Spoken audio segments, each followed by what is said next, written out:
What happens when two of Hollywood's most beloved stars sit down for what should be a lighthearted chat, but instead things spiral into one of the most uncomfortable moments in daytime television history. Today, we're breaking down the explosive interview that had everyone talking, where a simple question turned into a full-blown confrontation that ended with security getting involved. But before we get into it, make sure you hit that subscribe button and drop a comment below telling us whose side you're on, because trust me, you're going to have an opinion by the end of this. So, let's set the scene. Kelly Clarkson's show has always been known for its warm, welcoming atmosphere. Celebrities come on, they laugh, they share stories. Kelly belts out a cover song, and everyone goes home happy. It's comfort television at its finest. So when Reese Witherspoon was scheduled to appear, everyone expected the same easygoing vibe. Two Southern women, both insanely successful, both known for being gracious and professional. What could possibly go wrong? The interview started off normal enough. Kelly welcomed Ree with her signature enthusiasm. The audience applauded, and Ree settled into the guest chair with that polished smile she's perfected over decades in the spotlight. They talked about Reese's production company, her latest projects, the usual promotional circuit stuff. Kelly asked about her kids. Reese asked about Kelly's kids. And for about 10 minutes, everything was exactly what you'd expect. Then Kelly brought up Reese's book club. Now, for anyone who doesn't know, Reese's book club has become this massive cultural phenomenon. She picks a book, posts about it, and suddenly that book is a bestseller. It's given her enormous influence in the publishing world, and it's something she's clearly proud of. Kelly started the conversation innocently enough, praising the book club and talking about how many authors Ree has helped. "I think it's amazing what you've done for readers," Kelly said, leaning forward in that engaged way she has. "You've gotten so many people back into reading who maybe hadn't picked up a book in years." "Thank you," Ree replied, her smile brightening. "That's exactly what we wanted to do. Create a community around stories and give a platform to voices that deserve to be heard." "Absolutely," Kelly nodded. "And you've definitely done that. I mean, when you pick a book, it's basically guaranteed to become huge.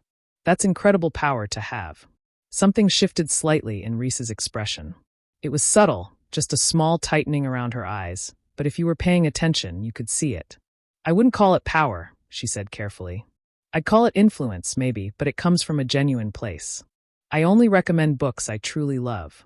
Kelly laughed, not picking up on the change in tone. "Well, sure, but come on. You know the impact you have. Publishers are probably throwing books at you left and right, hoping you'll pick theirs. It must be wild having that kind of control over the market." "Control is a strong word, Kelly." Reese's voice had an edge to it now. Still polite, but noticeably cooler. "I'm just sharing my reading recommendations with people who trust my taste. That's not control. That's connection." The audience was still smiling, not quite catching the tension building between the two women. But Kelly's producer was definitely starting to look concerned in the wings. Kelly, to her credit, tried to course correct. No, of course," she said quickly. "I didn't mean it like you're manipulating anything. I just meant that you have this amazing platform, and you use it really well." "I'm aware of my platform," Reese said. And now there was no mistaking the chill in her voice. "And I take it very seriously, which is why I'm careful about what I promote and how I talk about it.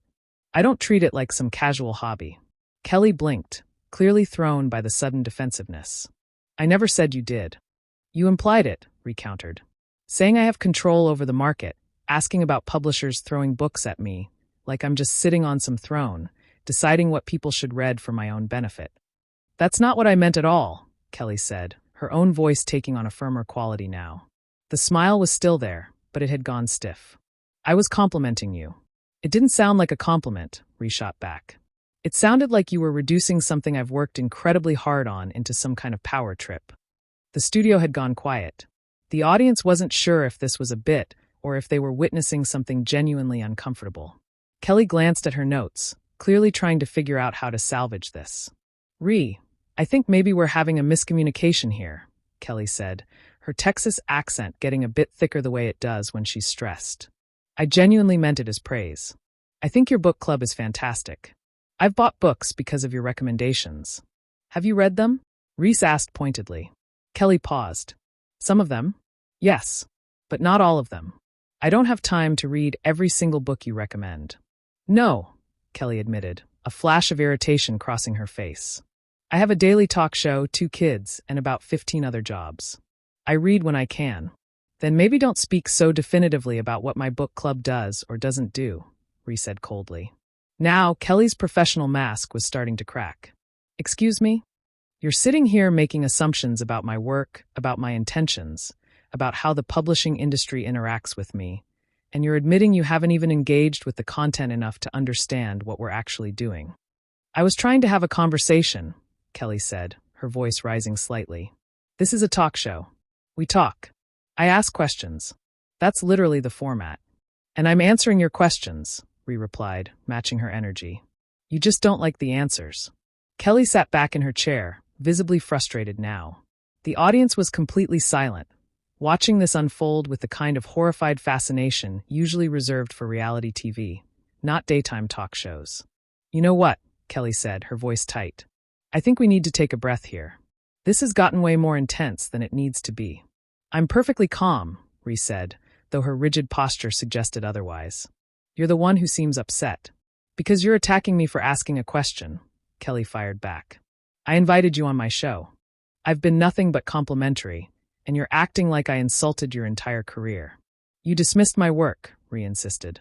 You reduced it to a power play and then admitted you haven't even properly engaged with it. How is that complimentary? Kelly let out a laugh, but there was no humor in it. This is unbelievable. You know, I've interviewed hundreds of people on this show. Hundreds. And I've never had someone twist my words like this. Maybe because other people don't call you out when you're being condescending, Ree replied coolly. Condescending? Kelly's voice pitched higher. I was being complimentary. I praised your influence. I acknowledged your success. Where in any of that was I condescending? Your tone, Ree said. The way you phrased everything, like I'm just playing at this, like it's all so easy, and I just pick whatever book strikes my fancy and watch the money roll in. I never said anything about money, Kelly protested. You didn't have to, Ree countered. It was implied in every word. The power, the control, the publishers throwing books at me. You were painting me as someone who's using readers for personal gain. Kelly leaned forward, her expression hardening. You're putting words in my mouth that I never said. And honestly, if that's what you heard, maybe that says more about your own insecurities than anything I actually said. The audience gasped. That was a direct hit, and everyone knew it. Reese's face flushed, and for a moment, she looked genuinely angry. My insecurities, Ree repeated slowly. You want to talk about insecurities, Kelly? Let's talk about how you've built your entire brand on being relatable and down to earth. But the second someone doesn't fall all over themselves thanking you for your basic questions, you can't handle it. That's not fair, Kelly said, her voice shaking slightly now. Isn't it? Ree pressed. You're used to people coming on here promoting their projects, laughing at your jokes, playing along with your games. But when someone actually engages with you on a deeper level, when someone challenges the premise of your questions, you fall apart. I'm not falling apart, Kelly said through gritted teeth. I'm trying to understand why you're being so hostile. I'm not being hostile, Ree said, her voice like ice. I'm being honest. There's a difference. No, you're being difficult, Kelly shot back. And I think you know it. I think you came on here looking for a fight. Ree laughed sharply. Why would I do that? What possible reason would I have to come on your show and start a fight? I don't know, Kelly said, throwing her hands up. Maybe you're having a bad day. Maybe something else is going on. But this isn't normal behavior, Ree. And you know it. Don't psychoanalyze me, Ree warned. You don't know me well enough to make assumptions about my behavior. I know enough to recognize when someone's being unreasonable, Kelly countered. And right now, you're being completely unreasonable. Because I won't let you steamroll over me with your faux Southern hospitality? Reese asked sharply. Because I actually have a backbone and won't just sit here and smile while you subtly undermine my work. Kelly's face went red. Faux Southern hospitality? Are you serious right now? Completely, Reese said. You act like you're just this sweet, genuine person who loves everyone, but it's an act. You're calculating. Every question, every laugh, every compliment is designed to make you look good. That's rich coming from you, Kelly snapped. Miss Perfect Hollywood producer who's built an empire on playing America's sweetheart. You want to talk about acts? At least I'm honest about my ambition, Ree fired back. I don't pretend to be something I'm not. I work hard. I'm successful and I own it. You can't seem to decide if you want to be Oprah or Ellen or just Kelly from Texas. The audience was completely stunned. Some people looked like they wanted to leave, but couldn't move. Kelly's producer was frantically gesturing from offstage, but Kelly wasn't looking. You know what your problem is? Kelly said, her voice low and dangerous now. You can't stand that I've built something just as successful as you have without playing by Hollywood's rules. I didn't come from money. I didn't have connections. I didn't go to fancy schools. I won a singing competition, and I worked my way up from there. And that bothers you because you think success should only belong to people like you. Ree's eyes narrowed. People like me? Yeah, Kelly said, nodding. People who had every advantage, every opportunity handed to them. Who think they earned everything through merit when really they just had a head start the rest of us never got. I earned everything I have, Reese said, her voice shaking with anger now. Every single role, every production credit, every success.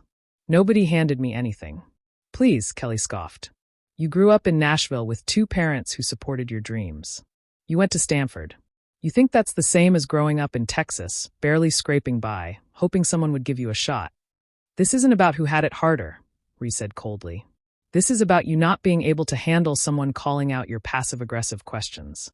And this is about you being so insecure about your success that you can't accept a genuine compliment without turning it into an attack, Kelly. They stared at each other across the desk, both breathing hard, both clearly past the point of any easy resolution. The audience sat in absolute silence. Even the cameras seemed to be holding their breath. You know what? Reese said finally, standing up abruptly. I don't need this. I came here as a courtesy to promote my work and have a conversation, but clearly that's not what you're interested in. Sit down, Kelly said, her voice commanding. We're not done here. Yes, we are, Reese said, reaching for her microphone pack. I'm not going to sit here and be disrespected on your show just because you can't handle being challenged. Kelly stood up too, moving around the desk. You're being ridiculous. You're going to walk off my show because you didn't like how I phrased a question. I'm leaving because this has become toxic, Reese said, fumbling with the microphone. And I don't do toxic. Toxic? Kelly repeated incredulously. You came on here and started a fight over nothing, and I'm toxic? You started this, Reese said, finally getting the microphone off and dropping it on the chair, with your loaded questions and your fake concern. My fake concern? Kelly's voice was getting louder now. I've been trying to de-escalate this entire situation while you've been throwing accusations at me left and right. Because you won't acknowledge what you did, Rhea insisted, grabbing her purse. You won't admit that your questions were designed to undermine me. Kelly moved closer, blocking Reese's path slightly. I'm not letting you leave here and spin this like I attacked you. That's not what happened, and everyone watching knows it. Get out of my way, Kelly, Reese said, her voice low and dangerous. No, Kelly said firmly. Not until we clear this up. You're not going to walk out of here and make me look like the villain. Then what do you want from me? Reese demanded. An apology? You want me to apologize for defending myself. I want you to acknowledge that you overreacted, Kelly said. I want you to admit that you took a compliment and turned it into something it wasn't. Reese laughed bitterly. That's never going to happen because I didn't overreact. I responded appropriately to your condescension. There was no condescension, Kelly said, exasperated. I praised your book club. I said nice things about your influence. How is that condescending? The way you said it, Rhea insisted.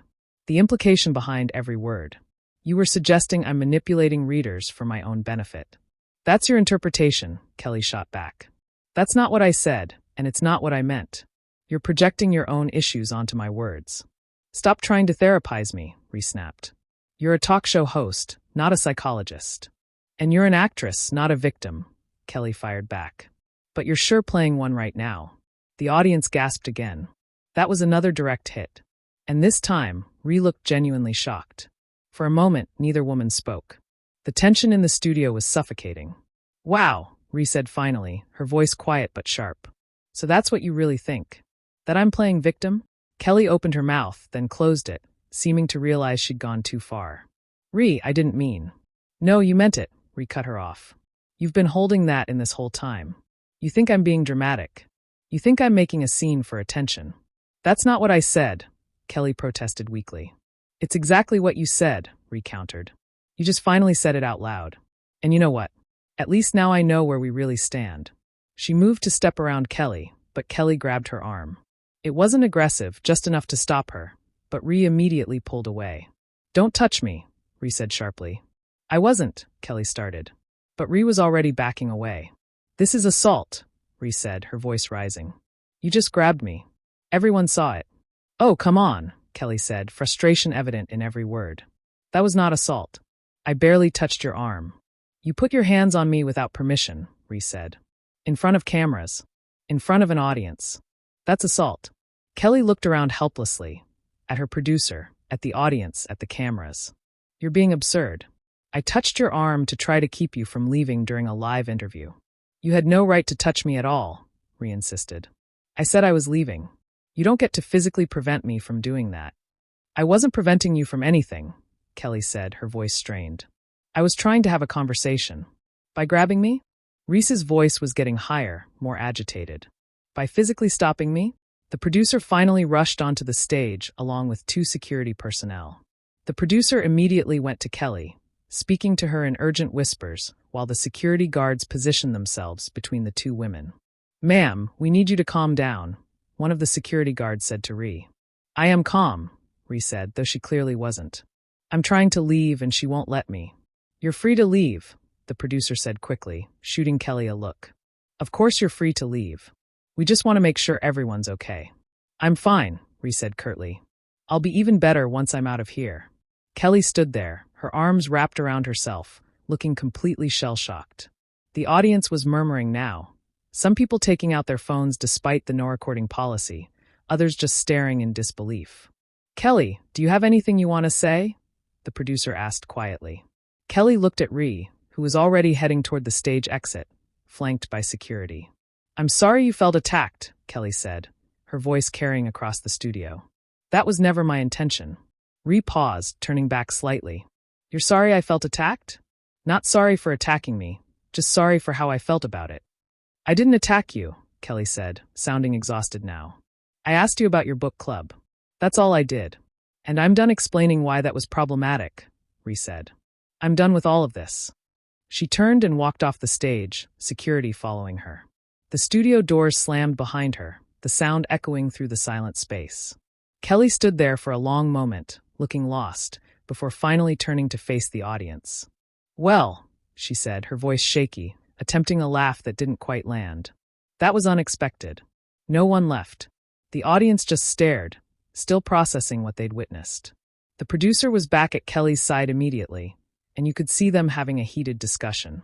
Though the microphones didn't pick up the words, Kelly looked directly at the camera, her professional mask trying to slide back into place, but not quite fitting right anymore. We're going to take a quick break, she said. And when we come back, we'll have our next guest. But you could see in her eyes that she knew this interview would define her show for months to come. The damage was done, the bridge was burned, and there was no easy way to spin what had just happened. The cameras cut away, but the audience sat frozen. Phones definitely out now, despite staff protests. Everyone trying to capture or comprehend what they just witnessed. 2 of Hollywood's most beloved figures had just had a complete meltdown on live television, and nobody quite knew whose side to take. So, what do you think? Was Ree overreacting to an innocent question, or was Kelly's line of questioning actually inappropriate? Was Kelly out of line grabbing Reese's arm, even if it was just for a moment? Or was Reese exaggerating by calling it assault? Drop your thoughts in the comments below, and make sure you subscribe, because stories like this are exactly what we cover on this channel. Who do you think was in the wrong here?